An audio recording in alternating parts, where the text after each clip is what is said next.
തീർച്ചയായിട്ടും സോഷ്യൽ മീഡിയയിൽ ഈ പാമ്പുകളെ കുറിച്ചിട്ടുള്ള അവർ ഇൻഫോർമേറ്റീവ് ആണെന്ന് പറഞ്ഞിട്ടാണ് നമുക്ക് വീഡിയോ വരുന്നത്.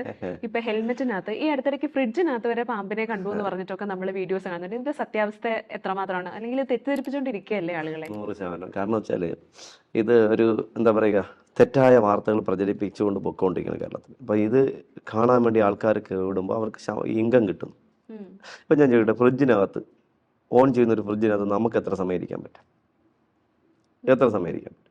5 മിനിറ്റ് പോലും ഇരിക്കാൻ പറ്റില്ല. അപ്പോൾ പാമ്പ് ദിവസങ്ങൾ അതിനകത്തിരുന്ന് ഫ്രിഡ്ജ് ഇങ്ങനെ തുറക്കുമ്പോൾ പാമ്പ് പത്തി വിടർത്തിയിരിക്കും. അത് പാമ്പിനെ കൊണ്ടുവച്ച് വീഡിയോ ചെയ്തതാണ്. ഉം. അതാണ് തെറ്റിദ്ധരിപ്പ്. ഇപ്പോൾ ഹെൽമറ്റിനകത്ത് പാമ്പിൻ്റെ രസങ്ങൾ പറഞ്ഞു.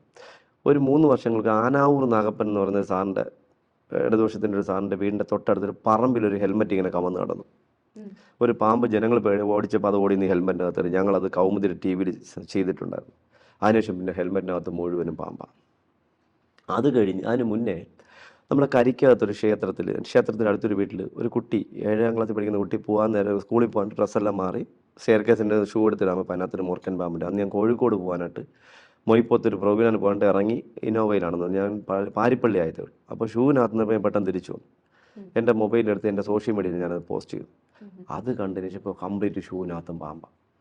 നിങ്ങളൊന്ന് ആലോചിച്ച് നോക്കുക. ആ വീഡിയോയ്ക്ക് ഇപ്പുറത്ത് അതിനുശേഷം ഇപ്പുറത്തോട്ട് ഇങ്ങനെ തെറ്റിദ്ധരിപ്പിക്കപ്പെടുന്നു.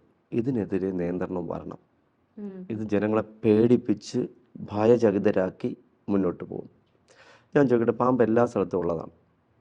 ഇന്ന് സത്യം പറഞ്ഞാൽ നിങ്ങളൊക്കെ പറയുന്ന പാമ്പിന് വിഷം എന്നാണ് പറയുന്നത്. ലോകത്ത് വിഷമുള്ള ഒരു ജീവിയേ ഉള്ളൂ, അത് മനുഷ്യൻ മാത്രം.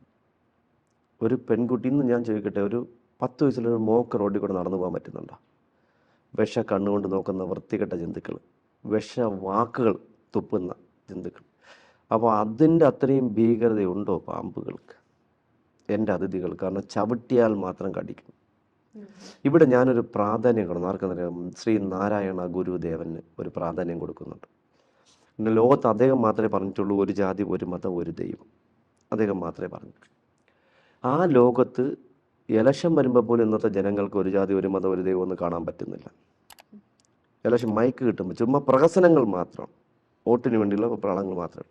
പക്ഷേ ഇന്ന് ഭൂമിയിൽ എനിക്ക് വിഷമം തോന്നി. ഞാനൊരു ഇസ്ലാം മത വിശ്വാസി ഒരു മോളുടെ വീട്ടിൽ നിന്ന് ഒരു കുരങ്ങനെ പിടികൂടി, വനം വകുപ്പ് പറഞ്ഞിട്ട്.